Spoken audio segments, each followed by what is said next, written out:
저희가 오늘 좀 약간 세팅을 바꿨어요. 저희가 어디서든 강의를 할 수 있다는 컨셉으로다가 팝앱 같은 느낌으로 잘 안 보이시겠지만 여기 여러 가지 도구도 했거든요. 근데 진짜 제가 솔직히 말씀드리면 제가 너무 지금 긴장돼요. 왜요? 왜? 진짜로 이거 뻥이 아니고 제가 지금 심박수가 지금 110이에요. 삼차 너무 좋아해서 그래. 아니요 그게 아니고요. 왜요? 제가 이거 준비를 하면서요 약간 잘못 건드는 것 같은 거야. 이렇게 보면 볼수록. 예. 그래가지고 처음에 넷플릭스만 봤을 때는 그냥 대충 뭐 해보면 어때 해서 그래 하고 이제 책을 보기 시작했는데 약간 좀 큰일 났다는 생각이 들면서 열심히 진짜 어제 새벽까지 준비를 했는데 제가 정말 열심히 한번 해보도록 하겠습니다.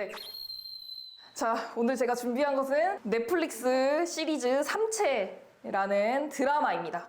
원작 소설은 중국 소설입니다. 그 원서를 읽었다는 썰이 있어요. 제가요? 따절하오? 월시야? 네. 어떡하냐, 월시 동반 신지밖에 안 되겠다.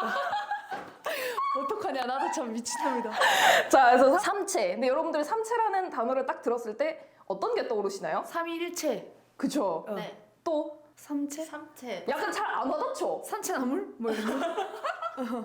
이게 잘 안 와닿아요. 저는 삼체라는 말이 무슨 말인지 죄송하지만 넷플릭스 끝까지 이해를 못했습니다. 넷플릭스 시리즈 다 볼 때까지요. 헐. 이게 왜냐면요.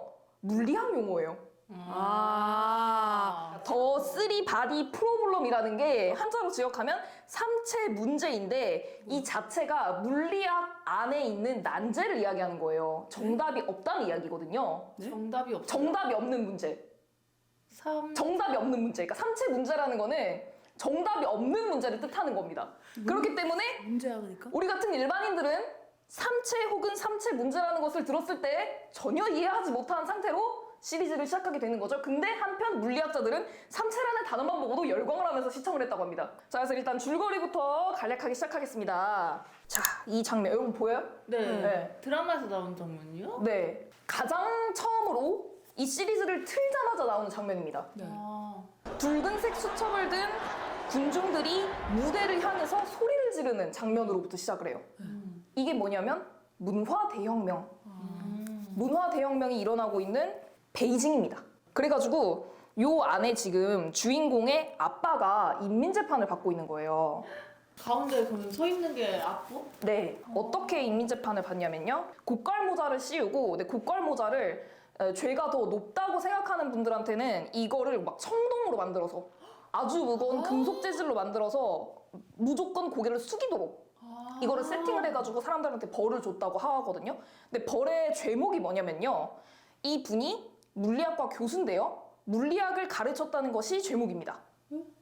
이제 문화대혁명은 나중에 뒤에서 더 자세하게 말씀을 드릴 텐데 이 문화대혁명은 지식인들을 숙청하는 것이 제1의 목표였고요. 추산치가 약간씩은 다른데 그 결과까지 합산하면 거의 4천에서 5천만 명 정도가 목숨을 잃은 사건입니다.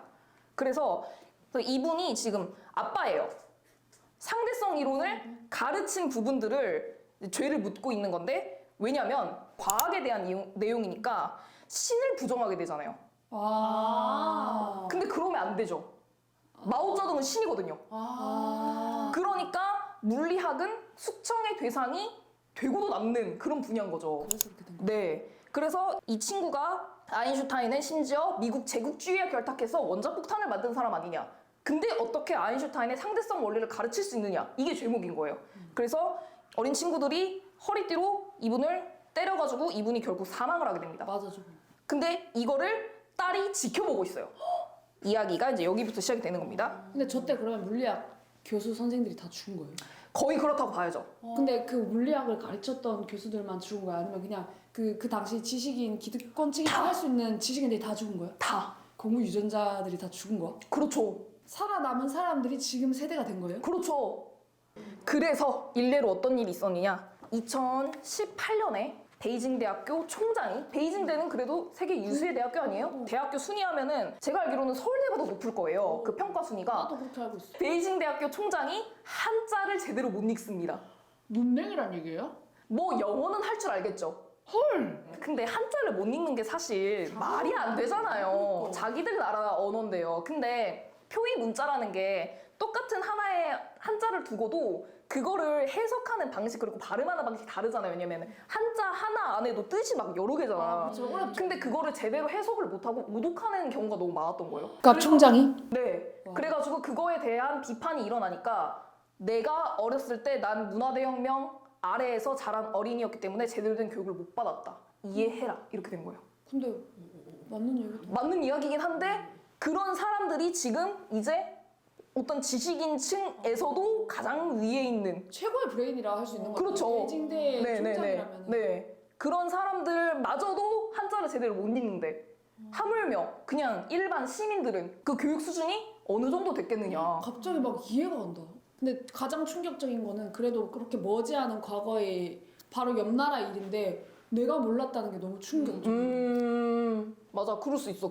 전혀 몰랐다는 게. 그래가지고 그 예원재가 노동교화소에 끌려가서 일을 해요. 그 안에서 의문의 남성이 등을 대고 앉아가지고 이 나무는 나이테가 어느 정도 됐을까요? 이렇게 물어봐요. 근데 그게 이제 나무 거기 깠다가요?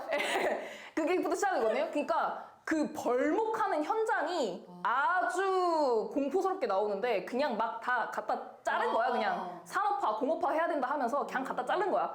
근데 예원재는 그게 너무 안타까워요. 그래서 어떤 시퀀스가 있냐면 혼자 몰래 씨앗을 뿌려. 걸어다니면서. 막 그런 장면이 나와요. 근데 거기에서 이 나무는 나이테 어느 정도 됐을까요? 까대기를 칩니다. 어떤 남자가. 그러면서 슬쩍 건네주는 바로 이 책. 침묵의 봄. 침묵의 봄을 줍니다.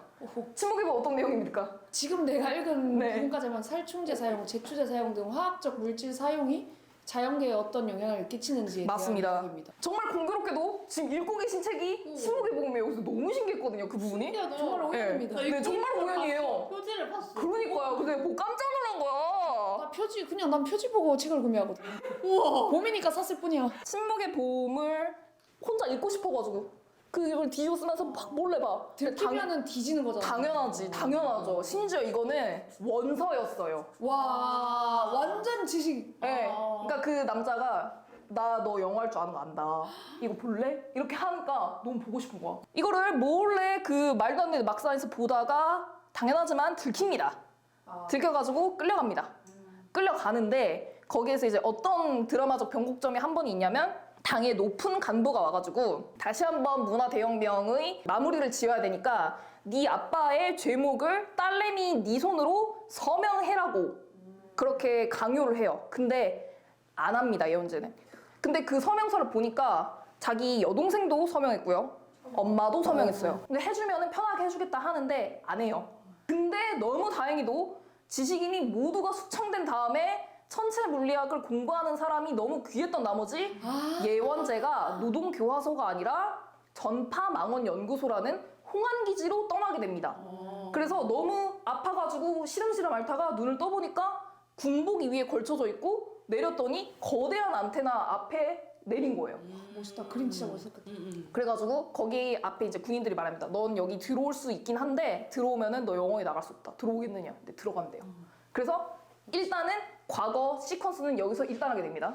자, 그래가지고 이제 현재 줄거리인데요. 이건 지금 제가 넷플릭스 기준으로 말씀드린 겁니다. 책은 많이 다르던가요? 많이 다릅니다. 아, 이분들이 누구시냐? 1, 2, 이분은 여기 남친이고요. 1, 2, 3, 4, 5 여기가 이제 옥스포드 5인방입니다. 지금 수재들끼리 자기들끼리 친목을 아주 견고하게 유지하고 있는 친구 집단입니다. 근데 여기가 지금 다 주인공이거든요. 주인공인데 영국에서요. 어떤 일이 일어나고 있냐면요. 입자 가속기. 전 세계에 있는 입자 가속기에서 일어나서는 안 될 일이 일어나고 있는 거예요. 저도 이거 이해하는데 진짜 힘들었거든요. 진짜 힘들었는데 정말 쉽게 말씀드리면 지금까지 우리가 세팅해 놓은 과학적 상식이 무너지는 상황인 거예요. 그러니까 예를 들면은 우리가 지금 뭐 중력 때문에 이렇게 바닥에 땅이 붙어 있을 수 있는데 이제 우리는 떠다닐 것이다 정도의 어떤 쇼크인 거예요, 이들한테는. 그래가지고 자기들끼리 너무 심각해. 간략하게 말씀드리면 여기 나노 섬유 연구하는 멋진 언니, 여기 천체 물리학 연구하는 멋진 언니, 여기는 입자 가속기 연구원, 그리고 여기는 지금 물리학 교수, 그리고 여기는 조금 특이하게 과자 파는 과자 아저씨입니다. 네, 과자 아저씨. 근데 여기가 지금 돈이 제일 많아요. 그래가지고 이제 현재 영국에서 첫 번째로 일어나는 일이 뭐냐면 이 모두가 수업을 들었던 교수가 있어요. 그 입자 가속기에서 나타난 결과를 인정하지 못하고 자살합니다. 네? 자기가 평생 해왔던 거를 부정당한 거죠. 부정당하니까 그 인정할 수 없어서. 내 사상체가 무너진 거예요. 대박이다. 근데 그거를 도저히 받아들일 수가 없는 거예요. 그럴 수 있을 것 같아. 그래서 자살해요. 그래가지고 이 사람들이 너무 충격을 받고 있는데 어떤 경찰이 그거를 연구하는 화면이 나오거든요. 근데 알고 보니까 그 사람뿐만 아니라 전 세계에 있는 물리학자들이 자살을 많이 하고 있는 거예요. 그 사람뿐만 아니라. 이게 뭐냐면 지금 여기 맨 왼쪽에 있는 나노섬유 연구하는 이 분의 시점샷입니다. 눈앞에 갑자기 카운트다운이 나타나는 거예요. 내가 눈을 감아도 카운트다운이 있고 뭔지는 모르겠는데 계속 시간이 줄어. 왜?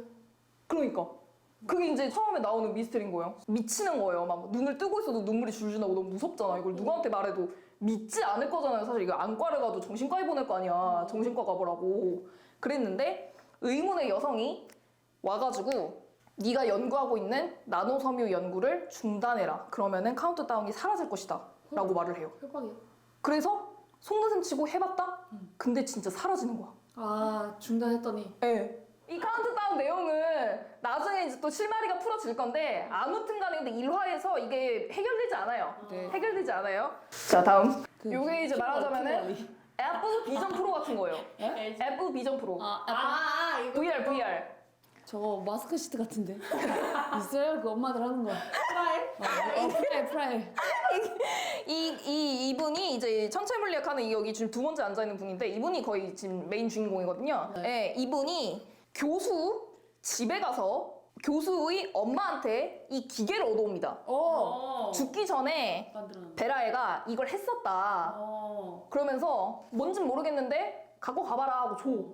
그래가지고 호기심이 있죠? 써옵니다. 과학자니까. 어떤 화면이 나타나느냐? 광활한 대자연 안에 느닷없이 이런 화면이 나타나요. 레벨 1 하면서 이 타이틀이 삼체 게임이야. 게임이요? 네, 게임이에요. 그래서 이 안에 있는 문명을 구해야 되는 겁니다. 근데 이 문명이 어떤 문명이냐면요. 항세기와 난세기가 반복이 돼요. 에? 항세기. 살기 좋은 거. 살기 좋은 시대. 난세기. 살기 어려운 시대. 이 안에 들어간 플레이어들이 뭘 발견해야 되냐면 항세기와 난세기의 규칙을 알아내야 되는 거예요. 왜냐면 이게 너무 랜덤이거든. 그래서 그 안에서 문명이 계속 멸망해요. 이걸 제대로 못 구해서. 그래서 들어가서 이 플레이어들도 계속 실패합니다. 그래서 이 항세기와 난세기를 맞추기 위해 플레이어들이 그 안에 결집해가지고 서로 이제 수학 문제를 풀기 시작하는 거예요. 지금이 항세기인지 아니면 난세기인지? 이런 거예요. 이제 들어갔어? 그러면은 앞으로 항세기는 8개월 동안 지속될 거고 그 다음에 난세기가 10개월 동안 올 것입니다. 혹은 앞으로 항세기는 3년 동안 있고 난세기는 뭐 한 달일 것입니다. 이거를 이제 맞춰야 되는 거예요. 그거를 알아내야 된다고? 네. 아까 주인공 진청이 맨 처음에 들어갔을 때는 누구를 만나냐면요. 이 아저씨가 주문왕이에요. 그러니까 여기서부터 이제 중국사가 짬뽕되기 시작합니다. 그리고 이분은 사실은 책에는 안 나오는 사람인데 여기가 이제 추종자라고 해서 어린 아이를 구하는 것도 하나의 미션이 돼요. 근데 난세기가 오면 다 죽어. 전부 다 죽어버려요. 그래서 그 사람들을 살려야 되는 거예요. 항세기가 진짜 짧게 오고 보통 이제 난세기인데 보통은 그 난세기가 오면 사람들이 어떻게 되냐면 탈수 모드에 들어갑니다. 사람이 수분이 쪽 빠져. 가죽으로 돌돌돌돌 말아가지고 들고 다닐 수 있는 거예요, 이렇게. 그래서 그 세계 안에서 튕겨주면 안 돼. 그리고 지금 이제 난세기가 온대. 만약 예측을 해요. 근데 이게 맞았어요. 그러면은 탈수하면은 사람들이 다 탈수되는 거야. 그런 다음에 항세기가 돼. 그러면은 지금 다 입수하면은 사람들이 다시 물에 퐁당 그거를 갖고 이렇게 던지면은 물이 착착착 올라와가지고 다시 살아나는 겁니다. 그런 시스템이에요. 네, 게임이에요. 게임이에요. 현실이 아니에요. 자, 근데 다시 이제 앞으로 돌아가서 예언제가 그 안에서 무슨 일을 하냐면 원래는 무기를 개발하는 줄 알고 들어갔어요. 그래서 저도 보면서 거기가 핵무기 개발하는 데인가? 라고 생각을 했는데 거기가 서구 세계에서 외계 문명을 찾기 전에 우리가 먼저 그들과 컨택하겠다라는 일념 하에 외계 생명체를 찾는 임무에 예언제가 투입된 겁니다. 예언제가 추격하자면 외계로부터 수신을 받아요. 혼자 있는데. 근데 그 내용이 뭐였냐면 절대로 회신하지 마라. 회신하면 우리가 쳐들어가겠다. 였어요. 근데 예언제가 그 수신을 받기 바로 직전에 어떤 일이 있었냐면 자기 아빠를 때려 죽인 그 옆에 그 홍위병 있었잖아요.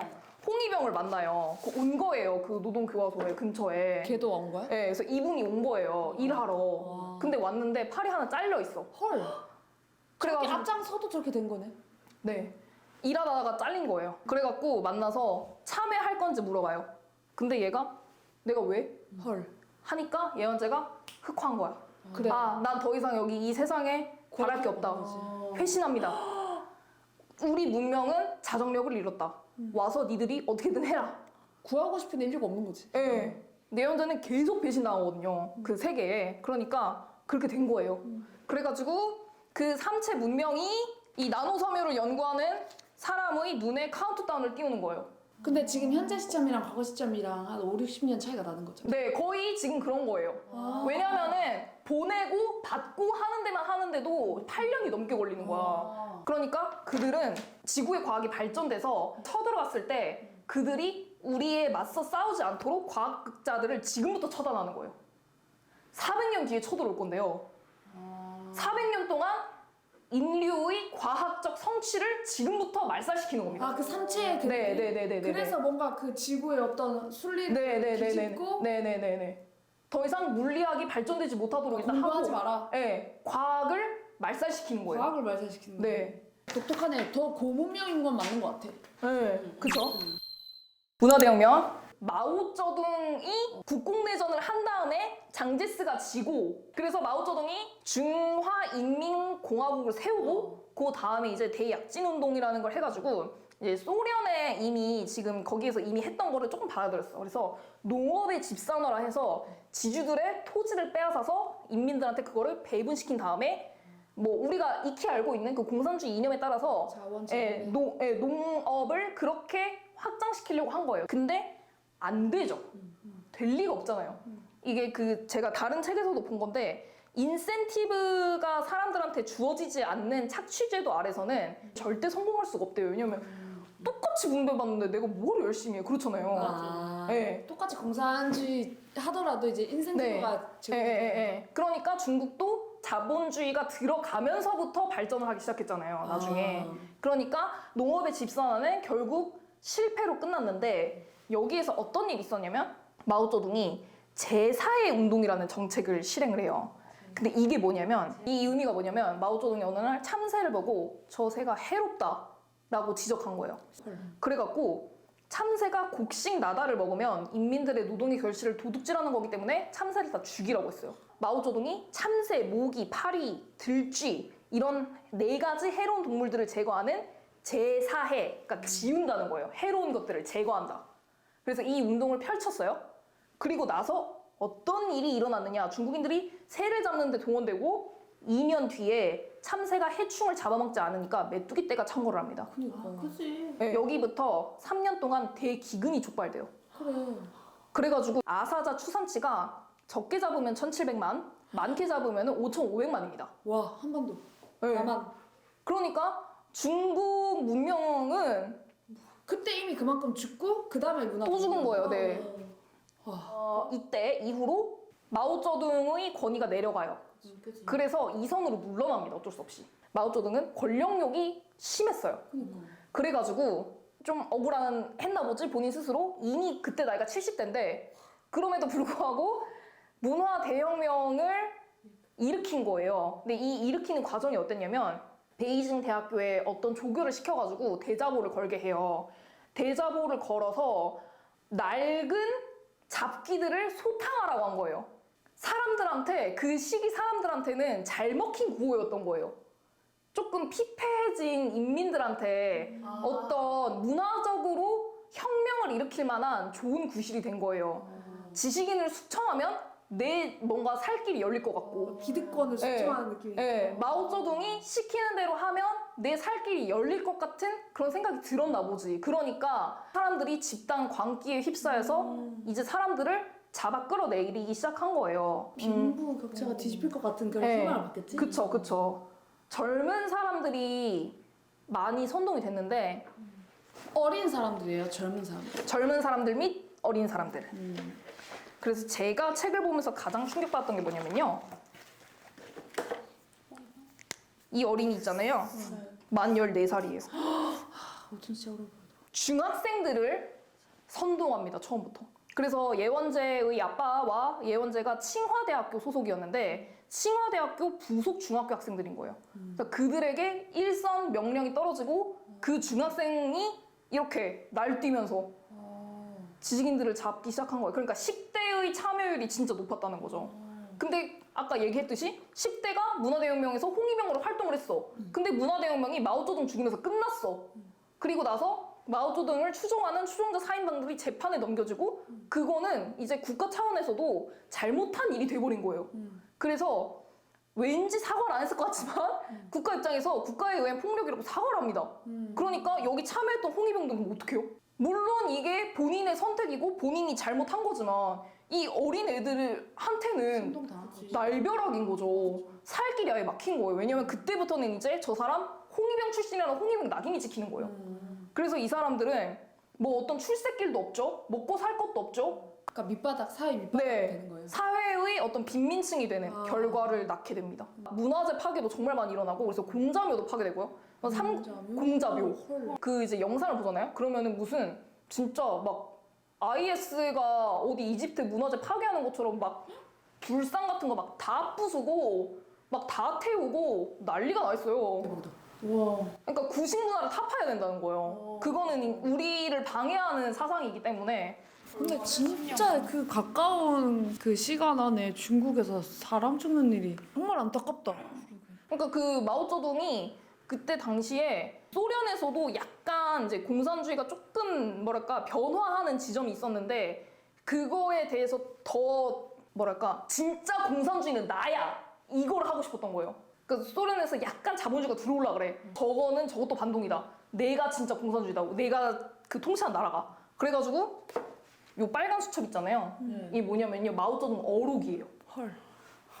그래서 어록에 뭐가 써 있냐면 무슨 뭐 권력은 총구에서부터 나온다 뭐 이런 말이 써 있는 그런 어록인데 웃긴 게 뭐냐면 시진핑이 2년 전에 이거 비슷한 걸 만들어가지고 또 논란이 된 적이 있습니다. 그러니까 중국사가 모르겠습니다. 계속 반복이 되는 느낌이에요. 이제 보다 보면은 이거 한 2000년 전에 있었던 일 아닌가? 이거 1000년 전에 있었던 일 아닌가? 이런 생각이 들어요. 왜냐면 이거 문화대혁명 잘 생각해보면 분서갱이랑 다를 게 없거든요.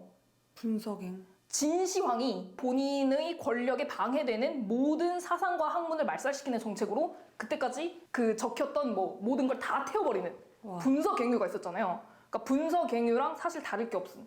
중국사를 그 얘기하는 학자들 중에는 중국의 역사는 계속해서 융성했다가 말살시키는 그 과정 안에 있다 뭐 이런 얘기를 하는 사람도 있더라고요. 신기하네. 어떻게 저렇게 그렇게 되지? 그러니까요. 이 작가가 문화대혁명 당시에 밤에 총소리를 들었대요. 그러니까 어린 시절이었던 거예요, 본인이. 그래서 그때 당시의 어떤 그 기억을 바탕으로 이제 집필을 하기 시작한 건데 넷플릭스에서는 첫 장면에 이 장면이 나오는데 책을 읽으면은 이 부분이 생각보다 되게 늦게 나와요. 그래서 이거를 왜 배치를 이렇게 했지? 하고 찾아보니까 출판사가 검열을 우려해서 뒷부분으로 뺐다고 하더라고요. 중국 책이니까. 네, 중국 책이니까. 그래서 좀 발매된 것만 해도 신기하다. 근데 더 신기한 거는 중국에서 드라마를 작년에 만들었다. 근데 이 부분은 빠졌대요. 근데 그럼에도 불구하고 만들어졌다는 거는 또 웃기게도 시진핑이라는 사람이 문화대혁명의 피해자기도 해요. 그때 당시에 본인의 아빠가 어디 뭐 끌려가고 본인도 농촌에서 태어난 아들이고 좀 근데 핍박받은 이게 있거든요. 그래서 문화대혁명 자체는 그렇게까지 검열의 대상에 안 올리는 게 아닌가 뭐 이런 생각이 들긴 합니다. 여러 가지 썰이 있네. 네. 자, 먼저과 비교를 하면 아까 말씀드렸던 항세기가 있고 난세기가 있잖아요. 근데 이거를 책을 읽으면 더 잘 보이는 게 이게 중국사랑 똑같이 가요. 이게 뭐냐면 이게 어떤 분이 이제 만들어주신 자료를 제가 그대로 갖고 온 건데 이 밑에 빨간색이 한국 그 왕조가 지속된 시간이고 이 위에는 중국 왕조 교책이거든요. 한눈에 봐도 중국 왕조 개 빨리 바뀌죠. 진짜 빨리 바뀐다. 중국 왕조를 보는 시각들이 좀 여러 개가 있기는 한데 그러네. 60개 왕조로 놓고 봤을 때 평균 왕조 지속 기간이 64년인가 그렇다 하겠거든요. 한 세대가 네. 근데 우리가 이제 전쟁사를 보거나 이제 왕조를 공부할 때 보면은 이 권력이 이렇게 한 번씩 뒤집힐 때마다 결국에는 백성이 죽잖아요. 그러잖아요. 그리고 또 중국 사회에 어떤 게 있냐면 이제 초한지를 보면은 항우라는 사람이 그 도시 하나를 정벌할 때마다 여기를 정벌하면 여기 있는 사람들 수십만 명 다 죽여. 여기 갈 때는 또 여기 있는 사람들 수십만 명 다 죽여. 중국 인구의 3분의 1이 줄었다는 뭐 그런 역사도 있어요.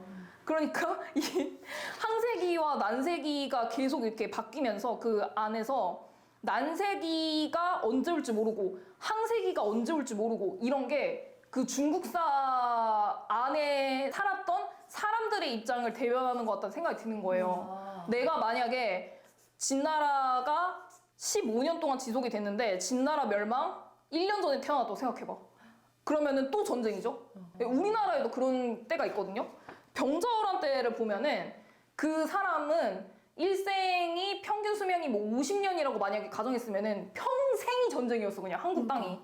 근데 그거는 우리가 정할 수가 없잖아요. 내가 태어난 나라를 정할 수도 없지만 우리나라에 어떤 전쟁이 일어나고 어떤 사람이 통치하는 거를 정할 수 없듯이 내가 항세기, 난세기를 정한다는 것 자체가 사실은 난센스인 거지. 그 안에 들어있는 게임이. 그러니까 삼체 문제를 해결할 수 없다는 것 자체가 이런 그 중국사 전체를 통칭하는 그런 비유적인 게임이었다. 그런 생각이 듭니다.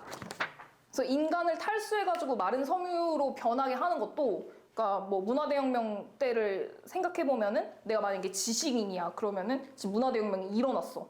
죽고 싶을 거 아니에요. 근데 또 죽긴 싫을 거 아니야. 그러면은 아 내가 그때였으면 어땠을까 하면서 이제 상상을 해보면은 만약에 탈수해서 나를 마른 섬에 이렇게 몰아가지고 10년 뒤에 나 다시 불려서 이러면 얼마나 좋아요. 그러니까 그때 난세기에 억울하게 죽어갔었던 사람들이 이렇게 하면 살할 수 있지도 않았을까 하는 그냥 과학적 상상력에서 그런 키워드를 넣은 게 아닐까 그런 생각이 들고요. 게임 안에서도 그 책에는 어떤 내용이 막 나오냐면 삼체 문명이 중국사랑 진짜 똑같이 가요. 그 안에 항세기, 난세기를 알아오라고 시키는 왕이 진시황도 나오고요. 넷플릭스에서는 그게 이제 쿠빌라이 칸으로 바뀌어요. 그러니까 그런 부분에서 약간 중국사랑 떨어지니까 너무 좀 빈틈이 많다 해야 되나? 그러니까 유럽 사람들이나 뭐 미국 사람들은 사실 원나라 칸이 더 유명하잖아요. 대몽골 제국, 유럽까지 쳐들어왔던. 그러니까 책으로 봤을 때 느껴지는 그런 어떤 그 중국사적인 감동이 좀 덜하대야 되나? 네, 그런 부분이 있더라고요. 책의 마지막 부분. 그래서 여기까지 들었을 때 산책은 무엇일까? 이런 궁금증이 들잖아요. 네. 근데 넷플릭스에서는요, 그 주제의식 자체가 과학 기술의 발전에 따른 자연 파괴, 그리고 그것을 뉘우치지 않는 인간들에 대한 어떤 심판, 이런 느낌이 들거든요.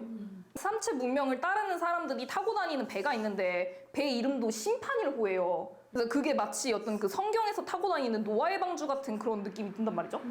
그래서 아 이거는 이제 인간들이 잘못한 거를 뉘우치는 거구나 이런 생각이 들어요. 근데 책을 보잖아요. 윤회예요. 이게 무슨 말이냐면 예원제가 발사 버튼 눌렀잖아요. 근데 삼체 문명에서 그걸 다시 그거를 회신한 사람이 있을 거 아니에요? 근데 그 사람이 이제 잡혀가서 너 왜 회신했어? 라고 물어보니까 뭐라고 하냐면 나는 삼체 문명의 염증을 느낀 지 오래입니다. 우리 문명은 더 이상 희망이 없습니다. 이렇게 말하는 거예요. 그 반대 문명에서도 네. 개소름이죠, 진짜. 진짜 개소름이야. 그래서요, 여기 이게 지금 뭐라고 하냐면 우리의 삶과 정신에는 생존을 위해 싸우는 일 말고 다른 것은 아무것도 없다. 이렇게 본인이 느끼고 있기 때문에 눌렀다는 거예요. 삼체 문명 안에서는 어떤 기조가 있냐면 일하지 않는 사람은 죽어야 한다. 감정을 내비치는 것은 금지되어 있는 사회고요. 그래서 그 눌렀던 사람이 뭐라고 말하냐면 자기는 그런 어떤 획일화와 메마름을 견딜 수 없었다는 거야. 나는 이제 뭐 문화예술의 융성도 보고 싶고 막 어쩌고 저쩌고 한다 했더니 그 국가 원수가 뭐라고 말하냐면 우리의 문화유산 옛날에 있었는데 봉쇄되고 금사가 된 지 오래다. 근데 그렇게 문화예술이 살아 숨쉬었을 때가 삼체 문명 안에서 그런 문명이 가장 허약하고 단명했다는 거야. 그래가지고 그거를 다 없애버렸대. 근데 그 말을 들었을 때 사실 중국 같잖아요. 다른 거 없네. 중국이잖아. 그러니까 이건 있잖아요. 삼체는 그냥 나는 중국의 또 다른 과거 같은 중국이네. 생각이 드는 거예요. 그러네. 그러니까 이게 뭐 초월 해석일진 모르겠습니다만은 지구와 삼체가 사실은 서로 정복하고 정복당하고 그냥 왔다 갔다 하는 윤회 안에서 살아가는 그런 행성 같다. 이런 생각이 드는 거죠. 1편 내용인데 1편 내용이 그 SF 매거진에서 연재가 될 때 큰 타이틀이 지구의 과거였대요. 아. 근데 사실은 지구가 아니고 중국인 거지. 근데 중국에서 발간되는 거니까 중국이라고는 못하고 지구라고 쓴 게 아닐까 하는 뇌피셜입니다. 인류 전체의 역사가 우연일 뿐이다. 이런 생각이 들고요. 어떻게 도식화하실까나? 벌레를 죽이는 게 무엇일까요? 침묵의 봄에 따르면? 살충제. 네, 그쵸. 살충제죠. 예원제로 대표되는 지식인을 죽인 것은 무엇일까요? 문화대혁명이죠. 지구인을 죽이는 사람은, 정복하려고 하는 사람은 삼체 문명이죠. 그러니까 살충제와 문화대혁명과 삼체 문명은 사실 같은 것. 이 지식인과 벌레도 사실은 거의 동일한 입장인 거죠. 벌레 입장에서는 살충제가 뿌려지는 게 너무 억울하잖아요. 근데 나중에는 결말로 가다 보면은 이 모든 사람이 벌레라고 인식되는 부분이 나오거든요. 진짜 미물이고 그냥 우리는 그냥 우주 거의 끝에 있는 행성일 뿐인데 거기에서 살아가는 그냥 벌레들일 뿐이다. 생물. 네, 그런 이야기가 나와요. 네, 그래서 어쨌든 간에 넷플릭스 시리즈 제 생각했을 때는 책이랑 아예 바뀐 것도 너무 많고 이래가지고 시즌2가 반드시 있을 거라고 생각이 들고 그러면은 시즌2가 나왔을 때도 이 영상을 다시 한번 봐주시기 바랍니다. 재밌을 것 같아. 재밌을 것 같아. 감사합니다. 3체 문제가 뭐냐면요. 일단은 2체 문제가 뭔지부터 알아야 되는데요. 이체요? 계좌 이체요? 행성이 2개가 있어요. 네. 2개가 있으면은 서로가 서로한테 미치는 힘은 답이 있어요. 얘가 여기 있으면 뭐 이렇게 될 것이고 얘가 여기 있으면 뭐 이렇게 될 것이다. 이게 답이 나온다는 거거든요. 근데 이게 만약에 하나가 더 추가되면 절대로 답을 구할 수 없대요. 해가 없는 문제래요. 그러니까 정답이. 그래서 이거를 이제 그 실험하는 장면들 인터넷에 치면 많이 나올 텐데 절대로 이게 도식화가 되지 않아요. 난리가 나요, 화면이. 그냥 그런 현상입니다. 그러니까 삼체 문제는 이 이름부터가 절대로 답을 구할 수 없는 문제고 이 문제를 풀려고 정말 많은 수학자, 과학자들이 옛날부터 덤벼들었는데 심지어 뉴턴이 이 문제를 해결하지 못해서 우울증이 올 정도로 이 문제를 과학자들이 풀려고 노력을 했는데 네, 실패했고 어떤 수학자가 내 이름이 생각나네. 피읍이 들어가는 수학자인데 피읍이 들어가는 수학자가 이 문제는 절대로 해결할 수 없는 문제다라는 거를 그거는 증명했다고 합니다. 네, 그러니까 이거는 절대로 해결할 수 없는 문제인데요. 그 아까 얘기했던 삼체 게임 안에서는 어떻게 배열이 되냐면 태양이 3개가 뜹니다. 태양이 3개가 떠서 이거에 대해서 대입을 해보면은 이게 절대로 이게 될 수 없잖아요. 근데 이 움직임이 만약에 하나로 뭉쳐져 일렬로 쓰는 거야. 그러면은 이제 게임 안에서 문명이 멸망하게 되는 겁니다. 근데 태양이 하나만 뜨면 항색이고요. 그러니까 나머지가 없으면 항색이 만약에 이게 2개가 되면 그때부터 난색이 3개가 합쳐지면 문명이 멸망합니다. 그래서 이거에 대한 수식을 해결하려는 게 플레이어들의 목적이고 그거를 어느 정도까지 단계를 올라가는 사람만이 오프라인 삼체 모임에 올 수 있습니다. 그러니까 삼체는 머리 있는 사람들만 풀 수 있는 거예요. 그러니까 거기 오프라인 모임에 모인 사람들은 다 지식인이라는 뜻입니다. 여기까지입니다.